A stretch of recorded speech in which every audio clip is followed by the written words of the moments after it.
찬송가 216장 우리 함께 찬송 드리겠습니다.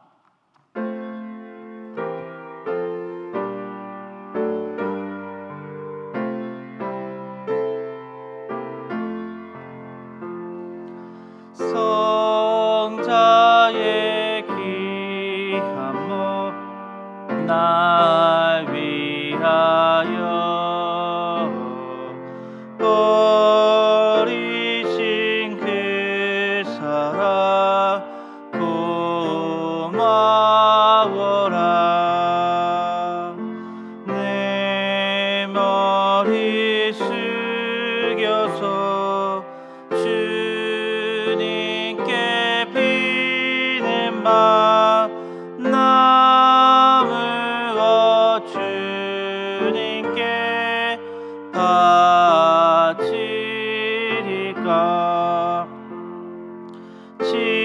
지금도 날 위해 강구하시니 이 옅은 믿음이 하옵나니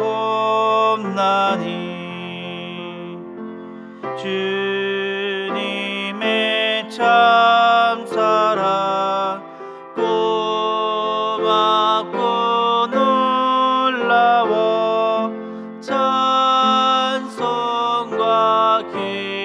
기도를 쉬지 않네. 주님의 십자가 나도 지고 신실한 마음으로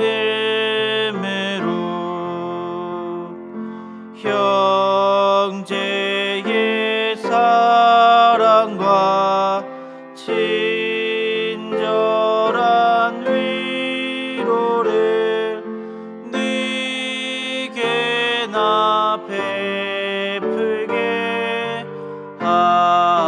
하옵소서. 만가지 은혜를 받았으니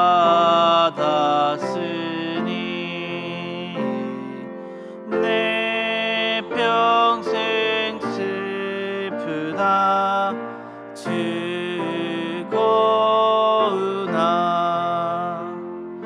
이 몸을 온전히 주님께 바쳐서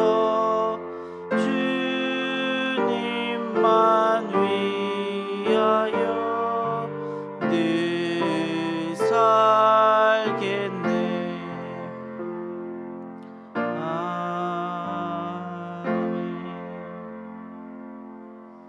오늘 이 시간 하나님 나라와 조국을 위해 기도해 주셨으면 좋겠습니다.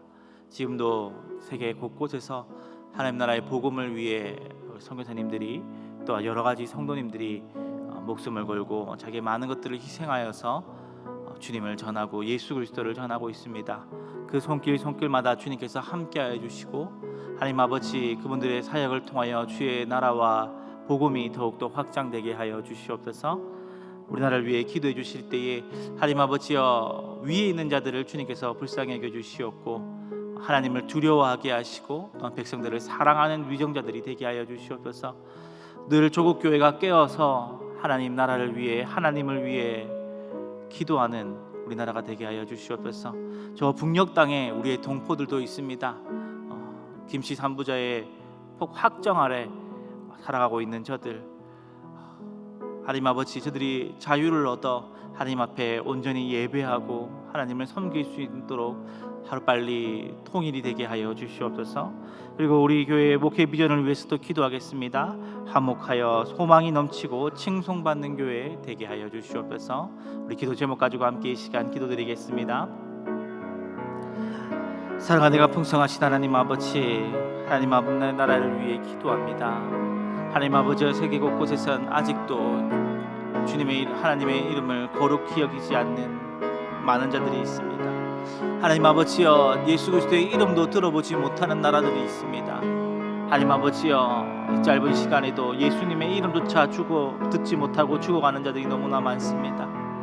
하나님 아버지여, 너무나도 귀하고 너무나도 감사한 하나님의 이름도 들어보지 못하는 자들을 위해 자기의 많은 것을 희생하여 나가 선교하고 주 예수 그리스도의 이름을 전하는 선교사님들이 있습니다. 하나님 아버지, 은혜를 더하여 주시옵소서. 하나님 아버지, 그들의 사역 위에 주님께서 함께하여 주시옵고, 때로는 우리가 잊어버린다 할지라도 주님께서는 그들을 잊어버리지 마시고 늘 능력의 손으로 붙들어 주시고, 하나님 아버지여, 능력의 장중에 붙들어 주시옵소서. 하나님 아버지여, 하나님 아버지여, 어딜 가나 주님께서 함께하시고 하나님께서 하나님 위로하시고 하나님 그분들의 사역 위에 주님께서 사용하여 주셔서 주님의 나라가 확정되고 복음이 확정되는 결과가 있기를 주여 간절히 원합나이다. 주님 함께하여 주시옵소서. 하나님 아버지, 조국 교회를 두고 주님 기도합니다. 하나님 아버지여, 우리 조국이 주님, 하나님 우리 대한민국이 하나님께 큰 은혜를 받았는데 하나님 아버지 앞에 깨어 하나님 아버지께서 주신 역할들을 잘 감당할 수 있기를 주여 간절히 원합나이다. 하나님 위에 세우신 위정자들을 주님께서 붙잡아 주시옵고 하나님을 두려워하고 백성들을 사랑하는 위정자들이 되게 하여 주시옵소서. 그들의 정책과 하나님께서 바라보고 계심을 기억하게 하시고 하나님께서 깨우시고 붙잡아 주시기를 주여 간절히 원합나이다. 하나님 아버지여, 대한민국 조국 교회가 하나님 아버지 앞에 늘 깨어 기도하는 교회 되게 하여 주시옵소서. 하나님 아버지 앞에 하나님 아버지 온전히 의를 행하는 교회가 되기를 주여 간절히 원합나이다. 하나님 아버지여, 늘 우리가 기도하는 하나님 아버지 북녘 땅을 위해 주님께서 불쌍히 여겨 주시옵소서. 하나님 아버지여, 북녘 땅이 하루빨리 통일을 얻어 하나님 아버지 앞에 마음껏 예배하는 하나님 그 나라가 오기를 주여 간절히 빌거나오니 하나님 아버지 북녘의 동포들을 주님께서 불쌍히 여겨 주시옵고 함께하여 주시옵소서. 하나님 아버지, 우리 하나님 아버지 교회에 하나님 아버지 비전 두고 기도합니다. 화목하고 소망이 넘치고 칭송받는 교회 되게 하여 주시옵소서. 주님을 닮아 세상 가운데서도 높임을 받는 주님의 영광 돌리는 교회가 되기를 주여 간절히 빌거나오니 하나님 아버지 함께하여 주시옵소서. 성경 말씀 보겠습니다. 베드로전서 2장 1절에서 10절입니다. 한 절씩 교독하고 마지막 절 함께 읽겠습니다. 그러므로 모든 악독과 모든 기만과 외식과 시기와 모든 비방하는 말을 버리고 갓난 아기들같이 순전하고 신령한 젖을 사모하라. 이는 그로 말미암아 너희로 구원에 이르도록 자라게 하려 함이라. 너희가 주의 인자하심을 맛보았으면 그리하라.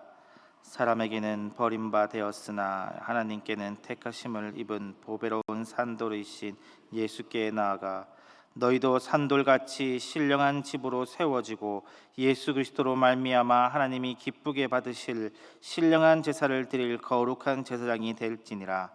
성령에 기록되었을 때 보라, 내가 택한 보배로운 모퉁이 돌을 시온에 두노니 그를 믿는 자는 부끄러움을 당하지 아니하리라 하였으니, 그러므로 믿는 너희에게는 보배이나 믿지 아니하는 자에게는 건축자들이 버린 그 돌이 모퉁이의 머릿돌이 되고 또한 부딪히는 돌과 걸려 넘어지게 하는 바위가 되었다 하였느니라. 그들이 말씀을 순종하지 아니함으로 넘어지나니 이는 그들을 이렇게 정하신 것이라. 그러나 너희는 택하신 족속이요 왕같은 제사장들이요 거룩한 나라요 그의 소유가 된 백성이니 이는 너희를 어두운 데서 불러내어 그의 기이한 빛에 들어가게 하신 이의 아름다운 덕을 선포하게 하려 하심이라. 함께 읽겠습니다. 너희가 전에는 백성이 아니더니 이제는 하나님의 백성이요 전에는 긍휼을 얻지 못하였더니 이제는 긍휼을 얻은 자니라. 아멘.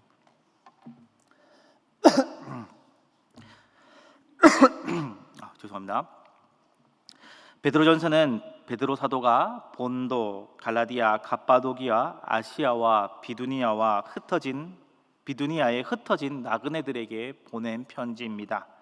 이들은 흩어진 나그네라고 하는 단어에서도 알 수 있듯이 아주 힘들고 어려운 일을 겪으며 살았습니다. 신앙 때문에 재산이 빼앗기기도 하고 생명도 빼앗기는 일이 비일비재하였습니다. 이처럼 신앙생활을 하기에 너무나도 힘들었기에 신앙이 약해져서 방황하는 사람들도 있었습니다.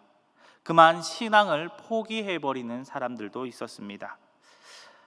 예수님을 믿는데 내가 왜 이렇게 힘든가? 예수님을 믿는 일이 이렇게 어려운 일인가? 예수님을 믿는데 내가 왜 힘들어지고 슬픈 일이 닥치는 걸까? 그들은 아마 그렇게 생각하지 않았겠습니까? 베드로는 그렇게 신앙생활을 하며 힘들게 살아가는 그들에게 위로하고 권면하기 위해 사도의 권위를 가지고 본 서신을 썼습니다. 우리들도 천국의 시민권자로서 이 세상을 살아가는 나그네입니다. 처음 베드로전서를 읽었던 자들과 같은 일이 우리에게도 벌어지곤 합니다. 오늘 본문에서 하나님께서는 베드로를 통해 세상 가운데 나그네와 같이 고난을 당하며 살아가는 우리들에게 어떻게 세상을 살아가라고 말씀하고 계십니까?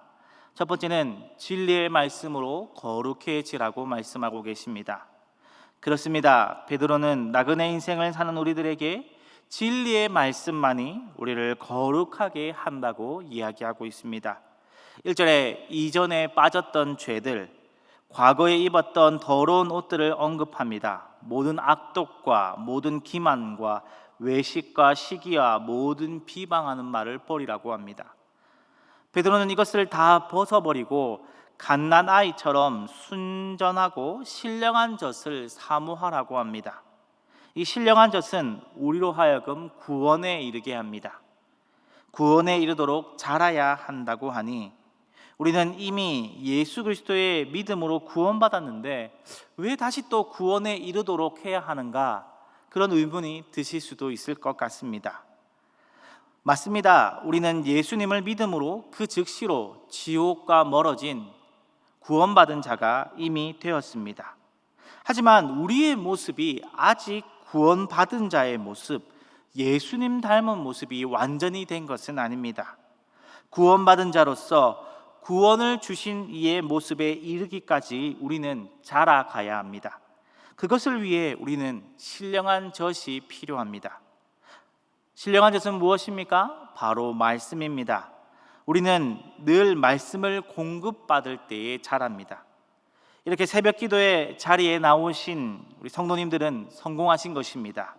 말씀과 기도의 자리에 하루의 첫 시간에 이렇게 신령한 젖을 공급받는 곳에 나오셨기 때문입니다. 새벽 기도에 나오고 개인적으로 경건 생활을 하고 또 그리고 주일과 수요일에 공적 예배와 기도회 가운데 우리는 계속해서 말씀을 공급받으며 점점 주님 닮은 모습으로 되어져 갑니다. 내가 말씀을 들어도 별로 바뀌는 것이 없는 것 같은데요, 내가 성경책을 읽고 이렇게 예배에 참석하고 기도에 참석해도 내가 어떻게 주님 모습 닮아가는지 잘 모르겠습니다. 그런 마음이 드실 수도 있습니다. 하지만 우리들이 아이들을 키우며 이게 언제 클까 그러한 생각이 들지만 하루하루 아이들에게 먹이다 보면 전혀 움직이지 못했던 아이가 어떤 때는 어쩌다 보니까 뒤집기를 하고, 몸을 겨우 뒤집던 아이가 이제 조금씩 앉기도 하고, 이제 좀 앉았던 아이가 떠듬떠듬 일어나기도 하고, 이제 붙잡고 조금씩 걷기도 하고, 또 걷는 거 하니까 어느새 뛰어다니는 애를 붙잡아야 되는 그런 모습이 그런 상황이 생기기도 합니다. 뭐 이거 한다고 조금씩 잘할까 싶지만 그렇게 공급되는 신령한 젖은 분명히 우리를 자라게 만듭니다. 계속해서 말씀을 공급받기만 한다면 우리는 그 말씀이 주시는 힘 가운데 자라게 됩니다. 이렇게 신령한 젖을 우리는 공급받으며 자라야 합니다. 자라야 하는 데는 이유가 있습니다. 그렇게 자라서 감당해야 될 일이 있기 때문입니다. 두 번째로, 오늘 베드로는 본문을 통해 하나님이 기쁘게 받으실 신령한 제사를 드리는 거룩한 제사장이 되라고 우리에게 이야기하고 있습니다. 그렇습니다. 베드로는 우리에게 하나님께서 받으시는 신령한 제사를 드리는 제사장이 되라고 말하고 있습니다. 그런데 이 제사장직을 수행하려면 우리의 힘으로는 할 수 없습니다. 전제 조건이 있기 때문이죠. 5절 후반에 우리에게 제사장이 되라고 말하면서도 4절과 5절 전반부에 사람에게는 버림바가 되었으나 하나님께는 택하심을 입은 보배로운 산 돌이신 예수님께 나아가 너희도 산 돌같이 신령한 집으로 세워지고 예수 그리스도로 말미암아라고 하고 있습니다. 우리의 힘으로는 그것을 감당할 수 없습니다. 예수 그리스도를 의지하고 붙잡을 때, 우선 신령한 젖으로 자라나고 이제 뭔가 붙잡을 수 있을 때에 예수 그리스도를 의지하고 붙잡으며 우리는 그 역할을 감당할 수 있습니다. 그렇다면 우리가 해야 할, 하나님께서 기쁘시게 받으실 신령한 제사는 무엇입니까? 9절에 그러나 너희는 택하신 족속이요 왕같은 제사장들이요 거룩한 나라요 그의 소유가 된 백성이니 이는 너희를 어두운 데서 불러내어 그의 기이한 빛에 들어가신 이의 아름다운 덕을 선포하게 하려 하심이라. 우리를 구원하여 주신 하나님께 영광 돌리는 것, 우리의 삶이 어두운 세상 가운데서도 하나님을 드러내는 빛이 되어서 하나님께 영광 돌리는 것, 그것이 바로 우리의 역할입니다. 세상 가운데서 주님 닮은 모습으로 세상을 살아 우리를 부르신 분께 영광 돌리게 하는 것이 우리가 감당해야 할 역할입니다. 다른 것이 아니죠. 무엇입니까? 삶입니다. 세상 사람들과 구별된 삶, 거룩한 삶, 예수님을 닮은 삶입니다. 용서할 수 없었던 사람이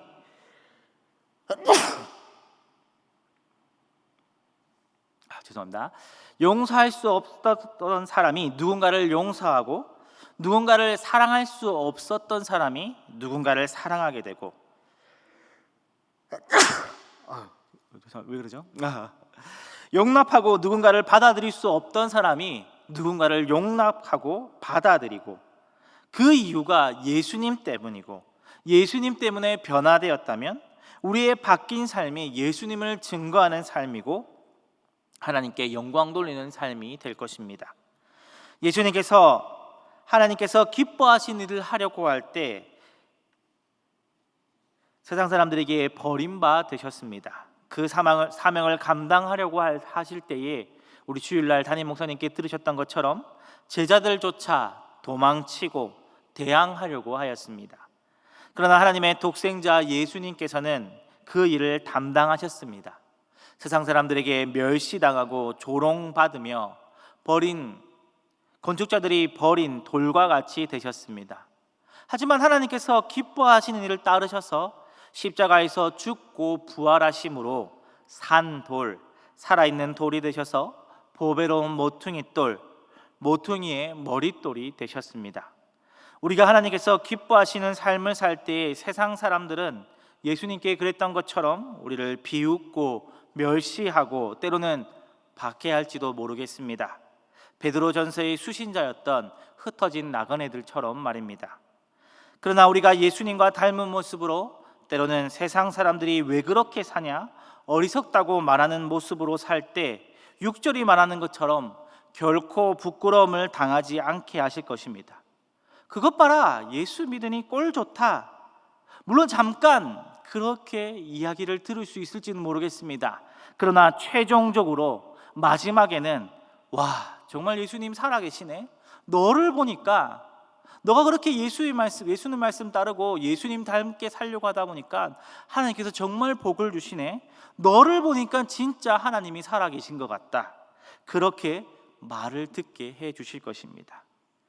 그렇게 우리 한 명 한 명이 모퉁이돌 대신 산돌 예수 그리스도를 따라 신령한 집을 세우는 돌이 되어 가야 합니다. 예수님을 믿는 사람들이 세상 가운데 자신의 삶의 자리에서 예수님을 닮아 삶을 살아갈 때 신령한 집, 하나님의 나라는 더욱더 확장되어 갑니다.